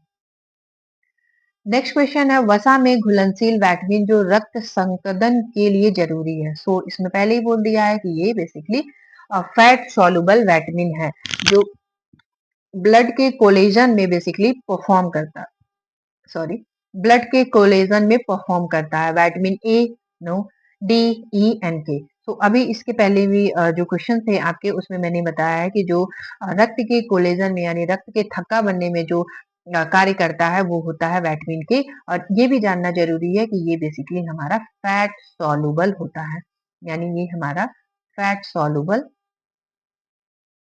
विटामिन होता है। विटामिन ए नहीं आएगा आपका, और विटामिन के, ए एंड ई। ई जो होता है, विटामिन ई जो होता है, इससे बेसिकली वंशानुगत जो डिजीज हैं वो आ जाती हैं विटामिन ई में, यानी नपुंसकता नामक रोग या फिर इस तरीके के फीमेल में जो है बांझपन रोग, ये हमारा विटामिन ई की कमी से होता है। कर्नाटक की कशीदाकारी कहलाती है। तो इससे पहले भी मैंने जितने सेशन लिए हैं उसमें मैंने कशीदाकारी, फुलकारी और आपकी जितनी भी एम्ब्रॉयडरीज हैं उनके बारे में डिटेल मैंने बताया है। तो आज मैं सिर्फ आपको आंसर ही बताऊंगी। ऑप्शन गिवन है कांथा, चंबा, कसूती एवं Phulkari. So as we all know Karnataka में फुलकारी नहीं होती है, पंजाब की है। एंड जो आपका ऑप्शन करेक्ट होगा that is the Kasuti. Kasuti हमारी कर्नाटक काठियावाड़ की एम्ब्रॉयडरी है। चंबा एक रुमाल होती है, चंबा एक हैंकी बनाई जाती है। और कांथा जो है कांथा हमारा बंगाल का हो जाता है। कांथा बेसिकली बंगाल से आता है। निम्नलिखित में से कौन सा ऊर्जा प्रबंध का तत्व नहीं है? रिमेंबर दिस, इसमें नहीं पूछा है। कार्य, कार्यकर्ता, कार्य संस्थान एवं कार्य स्थान। सो इसमें जो आपका ऑप्शन करेक्ट होगा दैट इज द कार्य संस्थान, यानी वर्क ऑर्गेनाइजेशन जो होता है वो प्रबंध का तत्व नहीं होता। एक फैशन चक्र में वह चरण जहाँ शैली को स्वीकृति मिलती है, यानी बेसिकली उसमें स्वीकृति मिलती है, वो क्या कहलाता है? ऑप्शन आपके गिवन है इंट्रोड्यूस होना, नो, क्योंकि ये बिल्कुल इनिशियल स्टेज होता है फैशन चक्र का। मैं यहाँ पे ड्रॉ भी कर देती हूँ इस तरीके से फैशन चक्र का। तो इंट्रोड्यूस होना यानी यहाँ पे बेसिकली इंट्रोड्यूस होता है। सो इंट्रोड्यूस में बिल्कुल इनिशियल स्टेज है, तो इसमें कोई शैली स्वीकृत नहीं होती है। इसमें कुछ लोग इसे स्वीकृत भी कर सकते हैं, कुछ लोग इसे नहीं भी करते हैं। वृद्धि, वृद्धि यानी अभी इसका विकास होगा। एंड शिखर यानी ये जो पीक लोड है। एंड द डिक्लाइन यानी उसका जो है अब वो फैशन जो है खत्म हो रहा है, फैशन जो है मार्केट से जा रहा है। तो इसमें जो बेसिकली इसमें जो आपका ऑप्शन करेक्ट होगा दैट इज द वृद्धि यानी रेस, यानी जो वृद्धि हो रही है, यानी अभी वो वृद्धि कर रहा है। तो ये हमारी चरण आ जाएगी, यानी स्वीकृत किया जाता है। और नेक्स्ट क्वेश्चन गिवन है मामा, नाना, डाडा आर कैरेक्टराइज्ड एज, किसमें बेसिकली कौन सा ऐसा स्टेज होता है जिसमें बच्चा बेसिकली ये वर्ड्स प्रोनाउंस करने लगता है, ऐसे वर्ड्स निकालने लगता है? Crying sound, no. Crying sound बिल्कुल इनिशियल स्टेज होता है, जब बच्चा बिल्कुल बॉर्न करता है तभी से वो क्राइंग साउंड निकाल लेता है। बबलिंग साउंड, इशारे। सो ऐसे कोई जेस्चर का वो काम नहीं करता है, जेस्चर में वो नहीं आपका आ जाता है। कुइंग, कुइंग में भी नहीं आता है, क्योंकि कुइंग में भी वो जो साउंड होते हैं अभी क्लियर नहीं होते हैं, वो बबलिंग के माध्यम से आते हैं, तो वो आपके क्लियर नहीं होते। ऑप्शन आपका जो करेक्ट होगा that is the bubbling sound, यानी बबलाने की जो आवाज होती है उसमें बेसिकली मामा, नाना या दादा की जो है आवाज रिकॉग्नाइज होती है, यानी उस तरीके की आवाज सुनाई देती है। बचपन में ज्यादातर वजन डैश बढ़ने से होता है, किसमें? प्रोटीन, प्रोटीन इन टिश्यूज, ऊतक में प्रोटीन, ऊतक में ग्लाइकोजन, ऊतक में वसा या ऊतक में हीमोग्लोबिन। सो इसमें जो आपका ऑप्शन करेक्ट होगा वो ये होगा कि जब ऊतक में यानी फैट इन टिश्यूज यानी ऊतक में वसा की मात्रा अधिक हो जाने से बचपन में ही जो है वजन बढ़ने के चांसेस रहते हैं, यानी वजन अधिक बढ़ता है। जिन पियाजे के अनुसार कॉग्निटिव संरचनाओं के लिए प्रयुक्त शब्द क्या है? तो इससे पहले भी मैंने बताया कि जिन पियाजे ने बेसिकली कॉग्निटिव डेवलपमेंट थियरी दी थी। सो इसमें इन्होंने मनोवैज्ञानिक उपकरण, ये आपका ऑप्शन हो जाएगा गलत, क्योंकि ऐसा कुछ इन्होंने नहीं बताया था। असिमिलेशन की बात इन्होंने नहीं की थी। असिमिलेशन एंड अकोमोडेशन भी बताया था, लेकिन इसमें जो बेसिकली आ जाएगा वो आ जाएगा हमारा स्कीमा, क्योंकि असिमिलेशन और अकोमोडेशन एंड इक्विलिब्रेशन जो है इसके पार्ट हैं। तो इसमें जो हमारा ऑप्शन करेक्ट होगा दैट इज द स्कीमा। जब भी यूजीसी नेट का क्वेश्चन सॉल्व करें तो एक चीज का हमेशा ध्यान रखें कि जो इसमें बेस्ट आंसर है उसी को हम आइडेंटिफाई करें। सो स्कीमा जो है इसका बेस्ट आंसर हो जाएगा, यानी ये आपका, यदि स्कीमा नहीं गिवन होता तो हम असिमुलेशन या फिर अकोमोडेशन या फिर लिबरेशन से हम चले जाते हैं, लेकिन अभी हम स्कीमा को ही लगाएंगे। प्रणाली उपागम में अनुदेशन के लिए पाठ्यक्रम उदाहरण क्या है? इनपुट, आउटपुट, प्रोसेस या एनवायरमेंटल। सो इसमें जो आपका ऑप्शन करेक्ट होगा दैट इज द इनपुट, यानी इनपुट जो हम दे रहे हैं। नेक्स्ट क्वेश्चन, पिंसर ग्राफ्स उम्र तक विकसित होता है, यानी जो पिंसर ग्राफ्स है वो डेवलप होता है किस मंथ तक, यानी किस माह तक? ऑप्शन गिवन है आपके 6 माह, 12 माह, 18 मंथ एंड 24 मंथ। तो इसमें होता है बेसिकली 12 माह तक। परीक्षा में नकल करने वाले एक विद्यार्थी का कहना है कि सभी परीक्षा में नकल कर रहे थे, विद्यार्थी द्वारा किस समायोजन युक्ति का प्रयोग किया जा रहा है?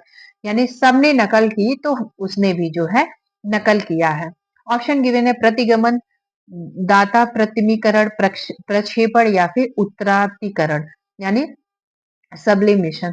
सो इसमें जो आपका ऑप्शन करेक्ट हो जाएगा वो हो जाएगा प्रोजेक्शन, यानी प्रक्षेपण।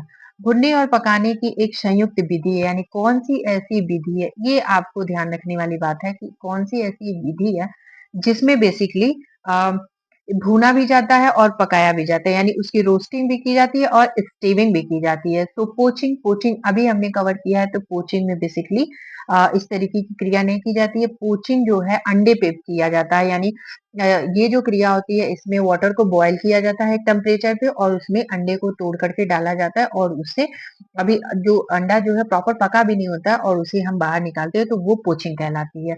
ब्रीजिंग, ब्रीजिंग में नहीं ब्रीजिंग एंड ग्रिलिंग, ग्रिलिंग में बेसिकली जो ग्रिलिंग की जाती है यानी जो भूनने की प्रक्रिया सिकाई की जाती है। एंड बॉइलिंग, सो बॉइलिंग हमने इससे पहले जो क्वेश्चन किया उसमें हमने कवर किया है। सो इसका जो राइट आंसर हो जाएगा that is the brazing. So remember this, brazing में दो चीजें होती हैं, रोस्टिंग भी होती है हमारी और स्टीविंग की भी क्रिया की जाती है।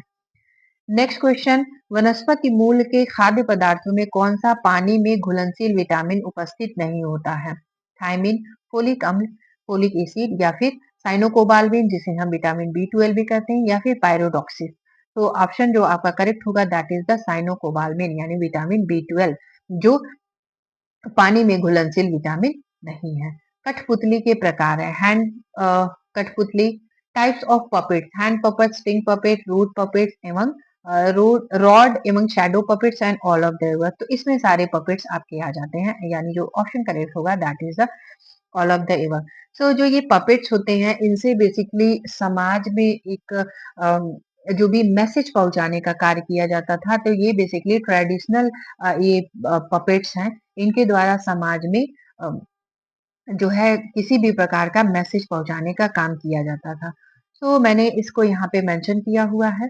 India has a rich traditional of puppetry including gloves puppetry. तो बेसिकली जो इंडिया में जितनी पपेट्री का यूज किया जाता है मैंने उसी को मेंशन किया है। तो फर्स्ट हमारा आता है glove puppetry, rod puppetry, puppets, shadow puppets एवं स्ट्रिंग पपेट्स।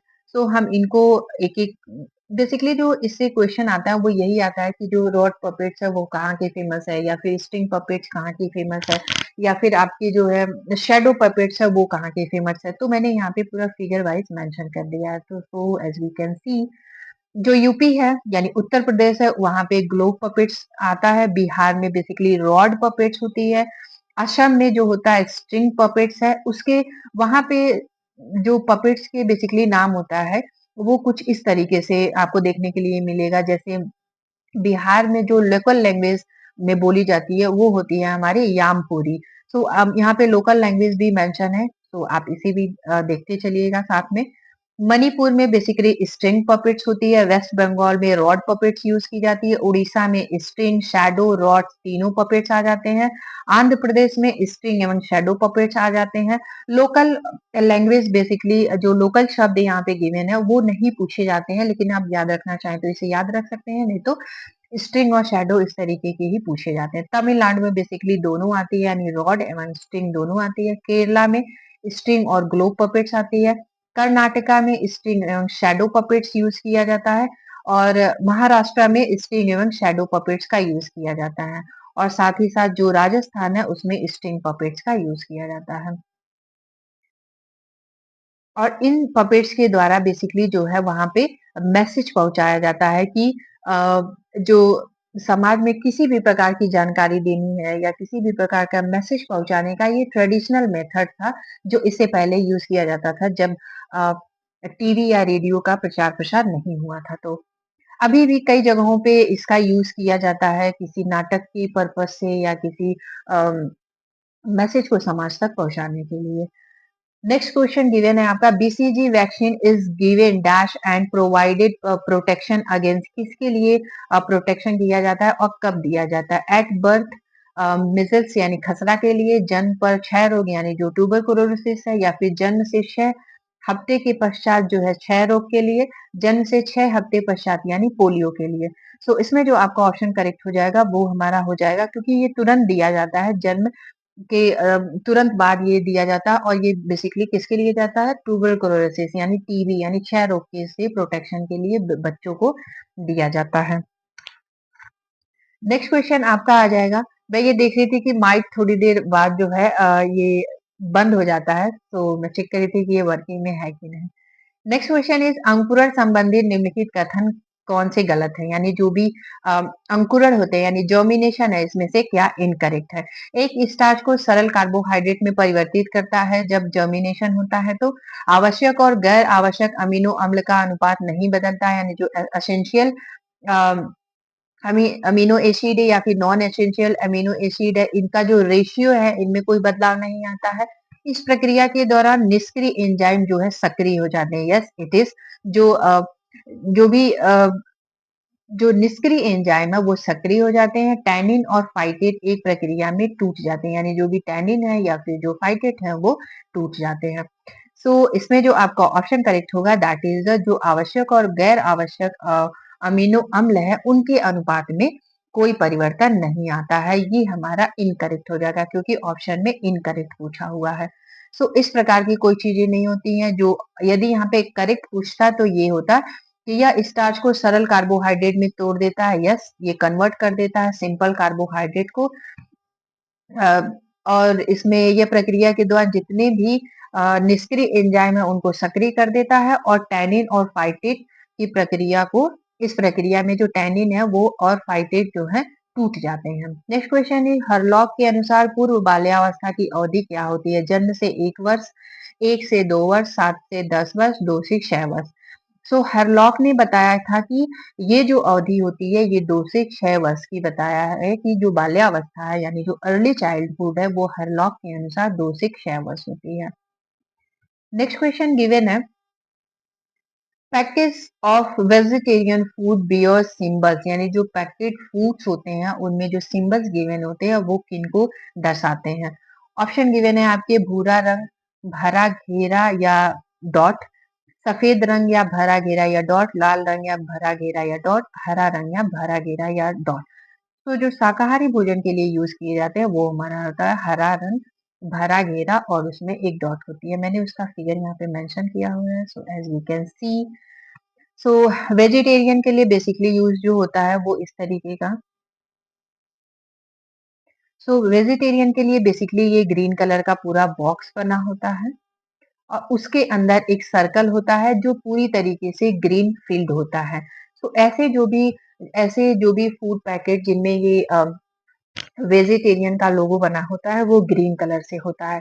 नॉन वेजिटेरियन का जो करेक्ट है जो अभी करेंट में आया है क्योंकि एफएसआई ने नॉन वेजिटेरियन के सिंबल को चेंज किया है। पहले जो सिंबल था वो ऐसे था ओल्ड फॉर्म में यानी स्क्वायर गिवन था उसके अंदर ये सर्कल गिवन था और पूरी तरीके से ये सर्कल ब्राउन था। लेकिन अभी जो एफएसआई ने इसको करंट अपडेट किया है वो ये किया है कि स्क्वायर के अंदर एक रेक्टेंगल बना दिया है सॉरी ट्रायंगल बना दिया है जिसको इसने ब्राउन कलर से फिल किया हुआ है। यदि किसी फूड पैकेट पे आपको इस तरीके का पैकेट पे सिंबल गिवन हो और इसे क्रॉस किया गया हो तो ये ह्यूमन कंजप्शन के लिए सेफ नहीं होता है। इसमें किसी भी प्रकार का अल्टरेशन या फिर किसी भी प्रकार का कंटामिनेशन होगा ऐसे फूड्स में। सो इस प्रकार की चीजें भी आप लर्न करके जाएं क्योंकि इससे पहले जो वीगन फूड है उसका सिंबल पूछ चुका है, फोर्टिफिकेशन का सिंबल पूछ चुका है। तो जब मैं टॉपिक वाइज आपका सेशन लूंगी तो उसमें मैं आपके वीगन फूड के कौन से सिंबल होते हैं, ऑर्गेनिक फूड के कौन से सिंबल होते हैं, साथ ही साथ आपके वेजिटेरियन, नॉन वेजिटेरियन, एगिटेरियन और आपके फोर्टिफिकेशन फूड के कौन से सिंबल है वो मैं आपको डिटेल में समझाऊंगी, जो नेक्स्ट सेशन टॉपिक वाइज मैं कवर कराऊंगी। तो नेक्स्ट क्वेश्चन आपका गिवन है, वह खाद्य पदार्थ जो एक विशिष्ट सबस्टेंस के रूप में प्रोबायोटिक के विकास को बढ़ावा देता है क्या कहलाता है? ऑप्शन गिवन है आपके antibody, polyphenol, prebiotic and phytosterol. So इसमें जो आपका ऑप्शन करेक्ट हो जाएगा दैट इज द 3 नंबर यानी प्रोबायोटिक। प्रीबायोटिक प्रोबायोटिक से भी मैं कोई एक टॉपिक जो है प्रिपेयर कर रही हूँ, आपको नेक्स्ट सेशन में आपको देखने के लिए मिलेगा। मैनेजमेंट इज नॉट, प्रबंध क्या नहीं है? लक्ष्य प्राप्ति के लिए योजना, आयोजन, नियंत्रण एवं मूल्यांकन, आवश्यकताओं की पूर्ति, केवल संसाधनों का खर्च, ऐसा कुछ नहीं होता है, निर्णयों की एक श्रृंखला। सो इसमें जो हमारा ऑप्शन करेक्ट नहीं होगा वो होगा हमारा केवल संसाधनों का खर्च। इस तरीके का कोई प्रबंध नहीं होता है, तो इसमें बेसिकली नहीं पूछा है तो ऑप्शन करेक्ट हो जाएगा ये। यदि यस पूछता है यानी प्रबंध मैनेजमेंट में कौन कौन आता है, तो बेसिकली योजना, आयोजन, नियंत्रण, मूल्यांकन, जो भी आवश्यकताएं हैं उनको ध्यान में रखते हुए निर्णय की एक श्रृंखला डिसाइड की जाती है। लिनोलेक अम्ल निम्नलिखित का उदाहरण है? Monosaccharide, vitamin, essential fatty acid, non essential fatty acid. So monosaccharide से भी रिलेटेड मैंने डिटेल में सेशन लिए हुए हैं, तो आप वहां से देख सकते हैं। वैटमिन का सेशन मैं प्लान कर रही हूँ, आगे आपको दे दूंगी। और एसेंशियल फैटी एसिड वे एसिड होते हैं जो ह्यूमन बॉडी नहीं बनाती है, यानी जो फूड पदार्थ से लिए जाते हैं, बाहर से कंज्यूम किए जाते हैं। और नॉन एसेंशियल फैटी एसिड वे फैटी एसिड होते हैं जो वुमेन बॉडी बनाती है, जो ह्यूमन बॉडी है वो बनाती है। तो एसेंशियल फैटी एसिड और non essential fatty acid in तीनों का मैंने डिटेल में समझाया हुआ है, तो आप इसमें जो सेशन मेरे ऑलरेडी मैंने दिए हैं उस वहां से आप दे सकते हैं। वैटमिन का सेशन मैं प्लान कर रही हूँ, आपको आगे जो सेशन आएगा उसमें आपको देखने के लिए मिलेगा। ग्रोथ रेफर टू डैश क्या कहलाता है? क्वालिटेटिव, नो, किसी भी वृद्धि को हम क्वालिटेटिव से नहीं मानेंगे। मात्रात्मक यानी क्वांटिटेटिव, गुणात्मक मात्रात्मक दोनों होता है, यानी या फिर उपयुक्त में से कोई नहीं। तो जब भी हम बात करते हैं वृद्धि का तो वो मात्रात्मक होता है, और जब भी हम बात करते हैं विकास का तो विकास हमेशा गुणात्मक होता है। तो गुणात्मक में हमारा विकास आ जाएगा, मात्रात्मक में वृद्धि यानी ग्रोथ। ग्रोथ को हम मेजर कर सकते हैं, तो जो भी चीजें मेजरमेंट वाली हैं वो मात्रात्मक में आ जाएंगी, और विकास में बेसिकली मस्तिष्क का कितना विकास हो रहा है तो वो हमारा गुणात्मक आ जाएगा। बोथ नहीं हो सकता क्योंकि दोनों टर्म हमारे अलग अलग है। यदि कोई बच्चा भोजन को मुंह से बाहर निकालने का इशारा करता है तो इसका मतलब क्या है? कि वो हंग्री है, भूखा है, या संतुष्ट या भूखा नहीं है, उठाया जाना चाहता है, या गीला व ठंडा यानी किसी प्रकार का पानी से गीला है या कुछ भी इसे हो चुका है। तो ये बताना चाह रहा है कि वो उसे जो है भूख नहीं लगी है, यानी वो संतुष्ट है, उसे भूख नहीं लगी है। ट्राइसेम का अर्थ क्या है? ट्राइसेम स्टैंड फॉर स्वरोजगार के लिए ग्रामीण युवाओं का भरोसा, स्वरोजगार के लिए ग्रामीण युवाओं का प्रशिक्षण, स्वरोजगार के लिए जिम्मेदार युवाओं का प्रशिक्षण, स्वर विस्तार के लिए ग्रामीण युवाओं का प्रशिक्षण। तो बेसिकली जो टाइचिम आया था वो जो भी ग्रामीण जो यूथ है उनके लिए ये बेसिकली चलाया गया था। तो ये हमारा हो जाएगा training of rural youth for self employment, यानी उनके रोजगार के लिए ये चलाया गया था, और ये रूरल के जो यूथ हैं उनके लिए बेसिकली ये कार्यक्रम लाया गया था। एक वयस्क की कुल दैनिक ऊर्जा व्यय के अवयव क्या है? यानी बेसल मेटाबॉलिक रेट, या फिर अर्थोजेनेसिस, फिजिकल एक्टिविटी, या फिर ऑल ऑफ द एबव। सो इसमें जो आपका ऑप्शन करेक्ट होगा दैट इज द सभी हो जाएंगे, यानी जो उसका मेटाबॉलिक रेट है, अर्थोजेनिस क्या है, शारीरिक गतिविधि क्या है, मॉडरेट लेवल है या फिर हाई लेवल के वर्किंग वयस्क है, तो उसके लिए ऊर्जा अलग प्रकार से बनाई जाती है। और जो आईसी एम सॉरी जो आरडीए है उसको भी ध्यान में रखते हुए बनाया जाता है। नेक्स्ट क्वेश्चन इज, भारत सरकार द्वारा चलाई गई एक सेवा नेतृत्व लाभ योजना कौन सी है? भविष्य निधि, बीमा, यूनिट ट्रस्ट, या फिर शेयर। तो इसमें जो आपका करेक्ट हो जाएगा ऑप्शन वो हो जाएगा provide fund scheme. Next question is, निम्नलिखित में से कौन सा गैलमैन के संवेगात्मक, बेसिकली ये पूछा है इमोशनल इंटेलिजेंस मॉडल यानी बुद्धि प्रतिमान। ऑप्शन गिवन है परानुभूति, संज्ञानात्मक कौशल कॉग्निटिव, या कठोरता या तनाव सहनशीलता। सो आपका ऑप्शन करेक्ट होगा, that is the empathy. Next and last question आज के सेशन का, इसमें बेसिकली पूछा है कौन सा सही नहीं है। क्वेश्चन ऑप्शन गिवन है, गृह विज्ञान का अध्ययन किसी व्यक्ति के जीवन की गुणवत्ता में सुधार लाने में मदद करता है, किसी व्यक्ति के शारीरिक भावनात्मक सामाजिक के बारे में ज्ञान मानव विकास के मध्य में प्रदान करता है, या संचार प्रसार उपलब्ध संसाधनों की पहचान करने और उनका उपयोग करने से संबंधित है, या खाद्य एवं पोषण अध्ययन मानव शरीर के पोषक तत्वों और उनके महत्व के बारे में ज्ञान प्रदान करता है। तो जो इसमें आपका ऑप्शन करेक्ट होगा, that is the third number. इस प्रकार के जो क्वेश्चन जो बहुत लॉन्ग लॉन्ग फॉर्म में दिए होते हैं, वो ये देखना चाहते हैं कि जो स्टूडेंट है उसके अंदर जो क्वेश्चन है उसके डील करने की कितनी क्षमता है। ये बेसिकली आपके एप्टीट्यूड को चेक करना चाहते हैं, एप्टीट्यूड एबिलिटी एक तरीके का आपका बिल्ड करना चाहते हैं। एनटीए ये देखना चाहते हैं कि आप इन क्वेश्चन में से बेस्ट आंसर कैसे आइडेंटिफाई कर पाते हैं। आज जो हमारा सेशन था 150 सेशन से ए 150 नंबर क्वेश्चन से मैं कर रही हूँ एंड। आगे जो हमारा सेशन होगा एज और साथ में आप मुझे इस मेरे जो है यूट्यूब चैनल पे भी आप मुझे फॉलो कर सकते हैं। मेरा जो यूट्यूब चैनल का नेम है वो है यूजीसी नेट बाय अर्चना मैम। मैंने यहाँ पे कई सारे वीडियोस अपलोड किए हुए हैं, as you can see and आप जाके देख सकते हैं। फर्स्ट पेपर के मैंने अभी 2 सेशन ही लिए हैं, तो मैंने उनको ऑलरेडी मेंशन कर दी है। Chat GPT and deep seek के बारे में भी यदि आपको नॉलेज चाहिए, तो कैसे जो इनिशियल जो हमारे बिल्कुल पीएचडी के जो रिसर्चर हैं, या फिर जो जिन्होंने रिसर्च में एडमिशन ले लिया है और उन्हें डीप सीक पे जाकर के कैसे अपने रिसर्च प्रपोजल तैयार करें, या किसी भी रिसर्च फील्ड में कैसे काम करें, और कैसे चैट जीपीटी और डीप सीक दोनों को आप पैरेलल देख सकें, वहां से डाटा को गैदर कर सकें, उसके बारे में भी मैंने डिटेल में सेशन आपको बताए हैं। साथ ही साथ मैंने स्वयं के भी सेशन लिए हैं, जिसमें आपका मूक आ जाता है, जो open massive open online courses है यहाँ से प्रोवाइड किए जाते हैं स्वयं के द्वारा, जिसका एग्जामिनेशन एनटीए कंडक्ट कराया है। तो इस तरीके की भी वीडियो मैंने बनाया है, आप जाकर के यहाँ से देख सकते हैं। सो आई होप आज के जितने भी सेशन थे आपको समझ आए होंगे तो आप इन्हें करिएगा like share subscribe and comment as well. आप कमेंट भी करिएगा कि आपको पर्टिकुलर किस टॉपिक पे आपको जो है सेशन चाहिए, तो मैं उससे रिलेटेड भी आपको सेशन प्रोवाइड कर दूंगी। थैंक्स फॉर वॉचिंग, और कल मिलते हैं नए सेशन में।